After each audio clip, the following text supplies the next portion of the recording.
ఇక చిహ్నంలో మార్పుతోనే చికాకులే, మార్పుతో చికాకులే.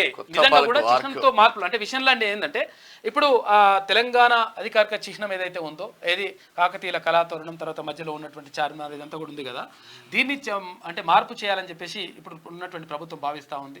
అవి రాజుల పోకడలకు, రాజుల అహంకారానికి అట్లా నిలుస్తున్నాయి కాబట్టి, ఆధారాలుగా ఉంటున్నాయి కాబట్టి అటువంటివి ఉండకూడదని చెప్పేసి ప్రభుత్వం భావిస్తూ ఉందంట. అయితే దీనిపైన కొన్ని విమర్శలు కూడా వచ్చినాయి. అయితే నిజంగా మరి ఏం చేద్దామనే దానిపైన అసెంబ్లీలో డిసిజన్ తీసుకుంటారంట. దానిపైన కొన్ని ఏవి చికాకులు ఉన్నాయని చెప్పేసి ఆర్కే కొత్త పలుకు కనిపిస్తూ ఉంది. సండే 10 ఏళ్ల పాటు ఉమ్మడి రాజధానిగా ఉన్న హైదరాబాద్ ఇవాల్టి నుంచి తెలంగాణ సొంతం. ఈ 10 ఏళ్లలో తెలంగాణ రాష్ట్రం హైదరాబాద్ను సొంతం చేసుకోగా ఏపీ ప్రకటించుకున్న రాజధానిని కూడా కాదనుకొని రాజధాని లేని రాష్ట్రంగా మిగిలిపోయింది. ఎందుకనంటే ఆయన 3 రాజధానులు అంటా ఉన్నాడు, నేను 1 రాజధాని అంటా ఉన్నాడు, ఇట్లా ఉన్నట్టు. మాజీ సీఎం కేసీఆర్తో పోల్చితే ప్రస్తుత సీఎం రేవంత్ రెడ్డి ప్రజాస్వామ్యబద్ధంగానే వ్యవహరిస్తున్నారు. మంత్రులకు పూర్తి స్వేచ్ఛ ఇచ్చారు. అదే సమయంలో కొన్ని అవాంఛనీయమైన అంశాలు తాజాగా తెరమీదకు రావడం ఆశ్చర్యంగా ఉంది. ఇందులో రాష్ట్ర గీతంలో మార్పులు చేసుకోవాలనుకోవడం మొదటిది. అందశ్రీ రచించిన గీతానికి సంగీత దర్శకుడు కీరవాణి స్వరకల్పన చేయడాన్ని బీఆర్ఎస్ తప్పుపడుతుంది. ఇందులో హేతుబద్ధత లేదు. కళలకు కులం, మతం, ప్రాంతం అంటూ ఎల్లలు ఉండవు. సంగీతానికి అసలు ఏ హద్దులు ఉండవు. అయినా రాష్ట్ర గీతానికి స్వరకల్పన చేయడానికి తెలంగాణకు చెందిన సంగీత దర్శకులే లభించలేదా? కీరవాణి అవసరం ఏమిటి అని ఆర్ఎస్ ప్రవీణ్ కుమార్ లాంటి నాయకులు నిలదీయడం ఎబ్బెట్టుగా ఉంది. నిజానికి కీరవాణి ఆంధ్రవాడు కాదు, ఆంధ్రవాడు అని కూడా చెప్పలేం. హైదరాబాద్లో స్థిరపడడానికి ముందు ఆయన చెన్నైలో ఉండేవారు. రాష్ట్ర దశాబ్ది ఉత్సవాల వేళ తెలంగాణ సెంటిమెంట్ను రాజేయాలనుకుంటున్నప్పటికీ ఫలితం ఉంటుందా? తెలంగాణ వాదం ఇప్పుడు కేసీఆర్ గడిలో బందీగా లేదు. ఉమ్మడి రాష్ట్ర స్మృతులు మెదళ్ల నుంచి నిష్క్రమించాయి. అయినా కీరవాణిని అడ్డు పెట్టుకొని రాజకీయ లబ్ధి పొందాలని కేసీఆర్ అండ్ కో వృధా ప్రయత్నం చేస్తున్నారు. తెలంగాణ బ్రాండ్ అంబాసిడర్ గా రకుల్ ప్రీత్ సింగ్ ను ఏ ప్రతిపాదికన నియమించారో వారు చెప్పగలరా?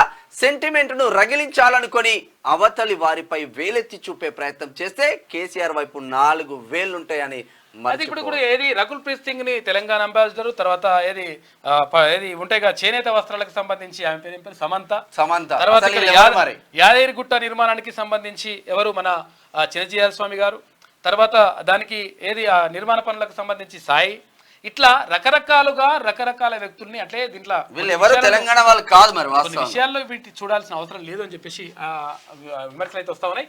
ఇప్పుడు తెలంగాణలో నివసిస్తున్న వాళ్ళందరూ తెలంగాణ వాళ్ళే. ఎవరో వేలెత్తి చూపినంత మాత్రాన తెలంగాణ సెంటిమెంట్ పండదు. దురహంకారం తగదనే ఎన్నికల్లో కేసీఆర్ను ప్రజలు ఓడించారు. తలెత్తుకొని గర్వించే తెలంగాణ కావాలన్నదే ప్రజల వాంఛ. ఇక రేవంత్ ప్రభుత్వం మరో అవాంఛనీయమైన అంశాన్ని చేపట్టింది. ఇక ప్రభుత్వ చిహ్నంలో మార్పులు చేయాలని రేవంత్ ఎందుకు భావిస్తున్నారో తెలియదు కానీ కొద్ది మంది మినహా ప్రజలెవరూ ఈ మార్పు కోరుకోవడం లేదు. అధికార చిహ్నం వంటివి మార్చాలనుకోవడం వల్ల ప్రజలకు ప్రయోజనం కలగకపోగా ప్రభుత్వానికి చికాకులు ఎదురవుతాయి. ఇప్పుడు రేవంత్ ప్రభుత్వం కొన్ని మార్పులు చేస్తే భవిష్యత్తులో వచ్చే ప్రభుత్వం మరికొన్ని మార్పులు చేయవచ్చు. ఈ ధోరణి వల్ల తెలంగాణ చిహ్నం ఎలా ఉంటుందో కూడా ప్రజలు గుర్తు పెట్టుకోలేని పరిస్థితి వస్తుంది. చిహ్నాన్ని మార్చినంత మాత్రాన తెలంగాణ చరిత్ర నుంచి కేసీఆర్ పేరును తుడిచి వేయలేరు. అదైతే వాస్తవము. ఇక చిహ్నాలు మార్చడం వంటి చర్యల వల్ల గత ఎన్నికల్లో చతికిలబడిన బీఆర్ఎస్ కు జవసత్వాలు కల్పించిన వారు అవుతారు. అయితే ప్రభుత్వాన్ని ఇరకాటంలో పెట్టే అవకాశం కోసం కేసీఆర్ సహజంగానే ఎదురు చూస్తారు. అధికార చిహ్నంలోని చార్మినార్ను కూడా మార్చాలనుకోవడం ఎందుకో తెలియదు. అయితే నిన్న మొన్నటి వరకు హైదరాబాద్ చిహ్నంగా చార్మినార్ని చెప్పుకున్నాం. రాష్ట్రానికి వచ్చిన అతిథులకు చార్మినార్ రూపంలో ఉన్న జ్ఞాపికలను ఇచ్చేవాళ్ళం. ఈ నేపథ్యంలో అనవసర అవాంఛనీయ అంశాలను కెలుక్కొని తనపై ప్రత్యర్థి రాజకీయ దాడి చేసేందుకు అస్త్రాలు సమకూర్చడమా లేదా అన్నది రేవంత్ తేల్చుకోవాలి. ఇక కాగా గ్రామీణ ప్రాంతాల్లో ప్రభుత్వంపై స్వల్ప అసంతృప్తి నెలకొంటోంది. సీఎం రేవంత్ రెడ్డి ఈ విషయం గ్రహించి ప్రజల్లో అసంతృప్తి తలెత్తకుండా మొగ్గలోనే అరికట్టడానికి చర్యలు తీసుకోవాలి. లేని పక్షంలో ప్రజాభిమానం ప్రజాగ్రహంగా మారడానికి ఎంతో సమయం పట్టదు. కాబట్టి జాగ్రత్తగా ఉండాలి. అంటే చిహ్నం మార్చినంత మాత్రాన మొత్తం అంత చరిత్రనంతా కూడా చెడిపేయలేం. ఇప్పుడు ఏంటంటే కాక చరిత్ర రాసుకుంటే ఇప్పుడు నిజంగా మార్చాలనుకుంటే ఎక్కడ మార్చాలంటే 10వ తరగతి పుస్తకాలు ఏవైతే ఉంటాయో, సోషల్ స్టడీస్ పుస్తకాలు ఏవైతే ఉంటాయో దాంట్లో రాసిండు. ఇక్కడ ఉస్మానియా యూనివర్సిటీలు మొత్తం రబ్బర్ బుల్లెట్లు కాల్పులు జరుపుతుంటే మొత్తం లాఠీ చార్జ్ చేస్తుంటే మొత్తం భయపడి దాక్కున్నారని రాసిండు. అటువంటి గలీజ్ చరిత్ర ఏదైతే తప్పుడు రాసిరో దాన్ని సవరించాలి.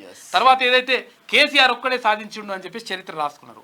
కాబట్టి కేసీఆర్ ఒక్కటి కాదని ఆయన కేసీఆర్తో పాటు తెలంగాణ ప్రజలందరూ కూడా సబ్బండ వర్గాలందరూ కూడా సపోర్ట్ చేసినటువంటి విషయాన్ని అక్కడ రాసుకుంటే మంచిగా ఉంటుంది. అటువంటి మార్పు చేస్తే బాగుంటుంది. ఈ విషయం వల్ల నష్టమే జరుగుతుందని చెప్పేసి అంటా ఉన్నారు.